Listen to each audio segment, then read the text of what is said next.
Big Ten, big numbers, no big surprise.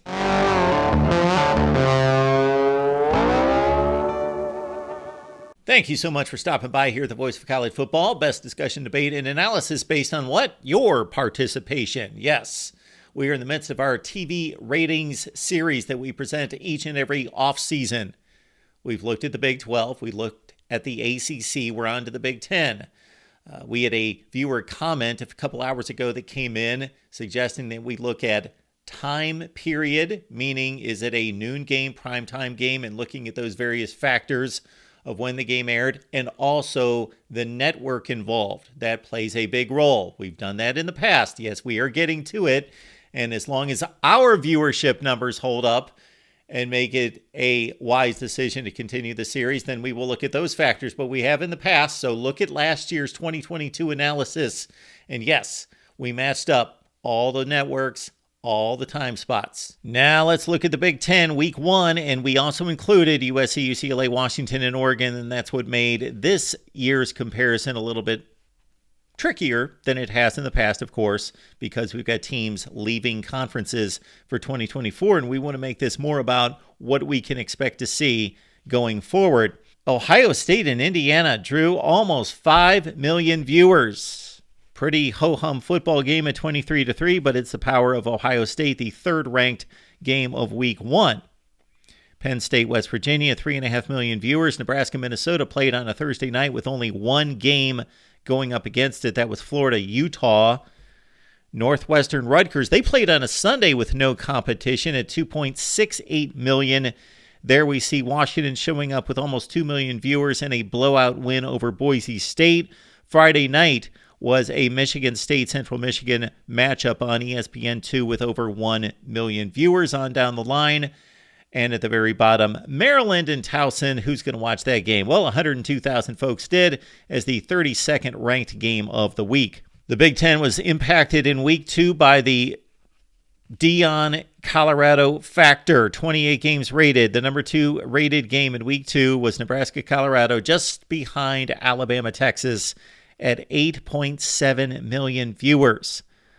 People love to watch Iowa State. That does very well each and every football season. The 4th rated game of the week, Michigan and UNLV, despite it being a blowout. People show up for Michigan football at almost 3 million views. There you see Oregon, Texas Tech, really good football game, 2.55 million viewers. Wisconsin, Washington State played on ABC at 2.28 million. And there you see the other games. There were regional offerings by the Big Ten Network, as there typically are early in the season when all the conference teams are playing outside the conference and there are just so many games to air. So we see a split in the 19th and 20th positions between Michigan State, Richmond, Northwestern, UTEP, and also Minnesota and Eastern Michigan. Rutgers played Temple, and those audiences were between 350 and 400+ thousand folks. The Big Ten did not factor high in the Week 3 ratings, and this is by Big Ten standards, of course. And the number 6 position, Penn State and Illinois on Fox at 3.22 million. Ohio State and Western Kentucky. Think about that. Western Kentucky, who watches them? Well, it's Ohio State, of course, at 2.82 million. Minnesota, North Carolina, an ABC game at 1.58 million. Another regional window for the Big Ten Network with Wisconsin, Georgia Southern, and also Indiana and Louisville, a game that went down to the wire. And of course, Louisville turned out to be a better team than many expected, and that game drew 828,000 viewers.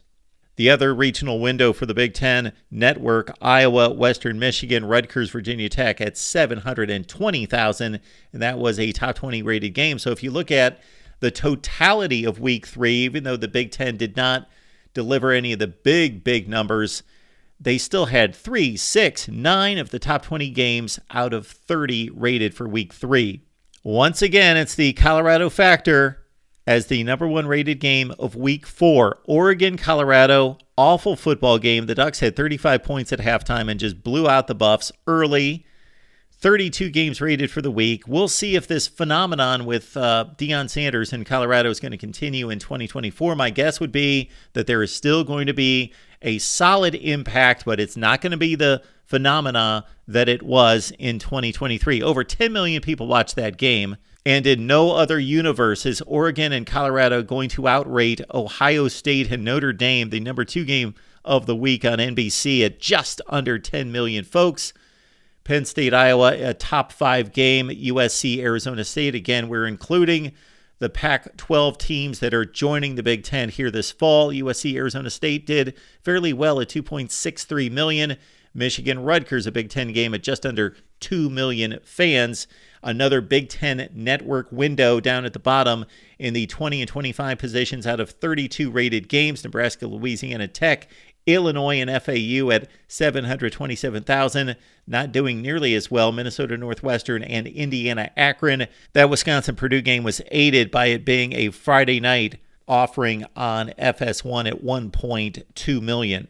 Colorado was playing another Big Ten or future Big Ten team in Week 5, and presto, there you go, the number 1 rated game of the week, the Buffs and the Trojans at 7.2 million out of 28 total rated. In terms of current Big Ten teams rating and a conference game here with Michigan, Nebraska at 4.5 million. Iowa, Michigan State did rather well as a top 10 game at 2.17 million. More Big Ten regional games at the Big Ten Network, Penn State and Northwestern, Minnesota, Louisiana, rating over 1 million on the Big Ten Network's a good number. And then also Maryland, Indiana, and Rutgers and Wagner at 349,000. The highest rated game in the Big Ten for Week 6 was Ohio State and Maryland. It was a really good game for a half. Then the Buckeyes blew out the Terps in Columbus in the second half. 4.5 million people watched it as the 4th highest rated college football game out of 25. Minnesota, Michigan was a yawner, 52-10, but still 3 million people watched it. USC, Arizona as a, of course, newcomer to the Big Ten. You see at 2.5 million. That game went to triple overtime. Nebraska, Illinois played on a Friday night at 1.3 million. Northwestern and Howard, nobody watched. On to Week 7, and by far the most watched game of the Pac-12 season was Oregon and Washington. 35 games rated in Week 7. Oregon, Washington, number 1 at over 7 million people. USC and Notre Dame, of course, again, not a Big Ten game in 2023, but looking forward, USC, Notre Dame, people are going to watch that game, even though it was not a competitive ball game. The highest rated game in Week 7 for a current Big Ten matchup was Michigan, Indiana. That was a noon Fox game, 3.55 million. Iowa, Wisconsin did rather well, as you can see, at 2.34 million. Down at the bottom, Michigan State and Rutgers, just over 500,000 folks. One of the most watched college football games every year since Penn State has joined the Big Ten is Ohio State and Penn State. Almost 10 million people watched the game. That was the number 1 rated game of Week 8 out of 36. Michigan State was a deplorable game, 49-0, still 3.73 million, the 4th most watched game in college football that week. USC, Utah, again, we're looking at future Big Ten teams, and that was a great game down to the wire, 3.2 million. Oregon also chiming in at 2.3 million. Out of the current Big Ten teams, we had that controversial ending at the conclusion of Iowa, Minnesota. 1.68 million people watched that game. And on down the line, the last few spots given to Big Ten matchups, Wisconsin, Illinois, Nebraska, Northwestern, and Indiana and Rutgers at just 232,000. For the 3rd time in 4 weeks, Ohio State is atop the Big Ten TV ratings. Number 2 game of the week out of 33. Ohio State at Wisconsin. They won by 2 touchdowns, and they grabbed the ratings of 4.87 million viewers. There you see UCLA and Colorado. Of course, the Buffs factor again in a pretty ho-hum game at the Rose Bowl. Penn State, Indiana did well at over 3 million viewers. Oregon, Utah just shy of 3 million viewers. And down near the bottom again, the type teams that we would expect. Maryland, Northwestern, it was a really good game. 270,000 people watched it. The Big Ten, or the future Big Ten, drew 4 of the top 10 games in Week 10 out of 37 rated. But it was a Pac-12 affair. USC and Washington, highly entertaining game, 52-42, 4.5 million people watched it. In terms of the current Big Ten, Ohio State Rutgers was the number 1 game at just under 4 million. Competitive game until the 4th quarter. Michigan Purdue was not, 2.6 million.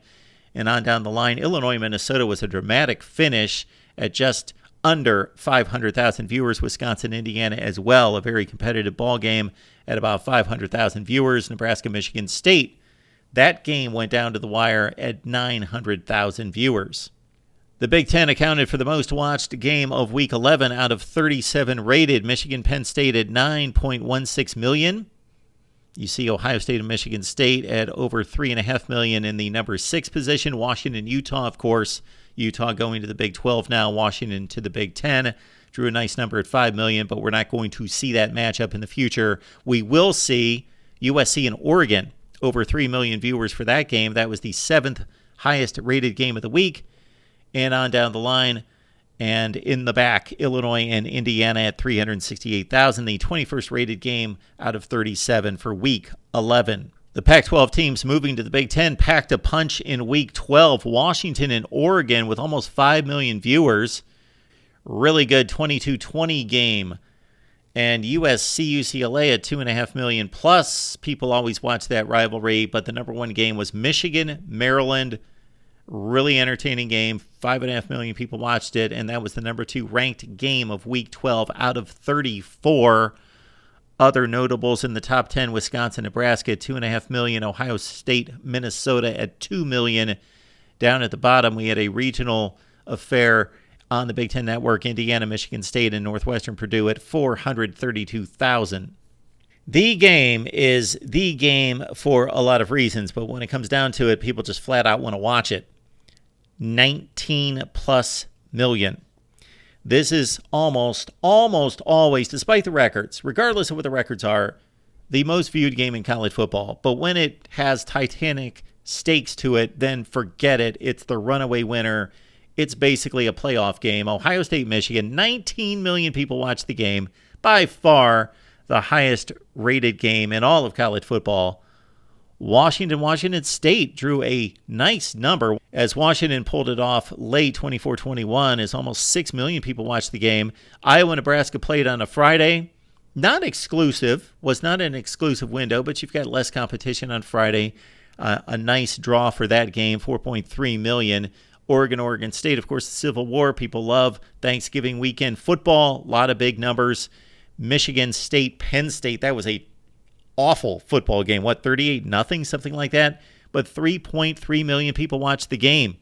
Down at the bottom, Indiana, Purdue, I believe, went up against Ohio State and Michigan, 246,000. There was a regional window, Illinois, Northwestern, and Maryland, Rutgers as well on the Big Ten Network, drawing over 400,000 folks. Wisconsin, Minnesota at 1.2 million.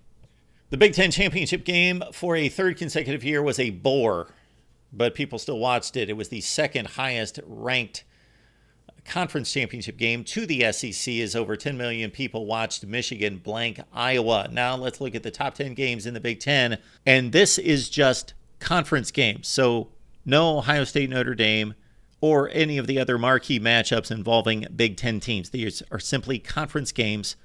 Ohio State, Michigan, 19 million, of course. Ohio State, Penn State, Michigan, Penn State.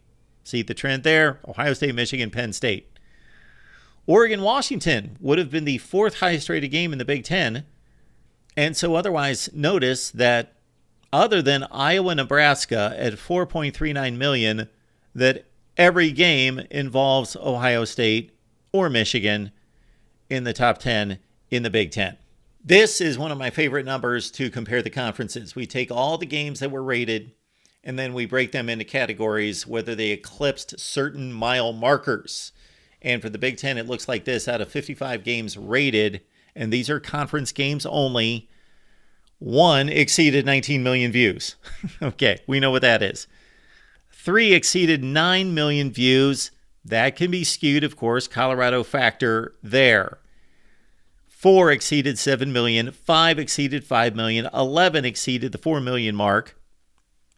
At the 3 million mark, this is substantial, 21 games, and we'll compare this to the Big 12, the ACC, and the SEC in the final video.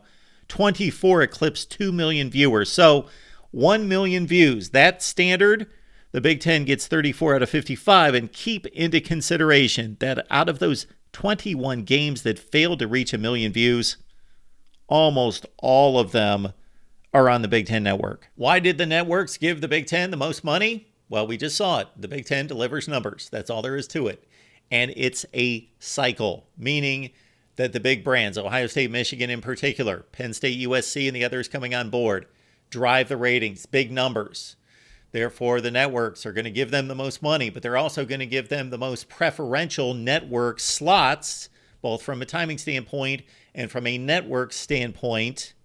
And that continues to fuel bigger and better numbers. So the brands are driving most of the numbers, but still, the networks are cooperating because they want the biggest brands that drive the numbers to be in the best time slots. And then the numbers get driven even higher by the time slots and the networks that they are given. All said, we'll say it this way. The Big Ten's doing well. We move on to another conference doing rather well. People do watch, yes, the SEC. We will look at the numbers coming up next on the Voice of College Football.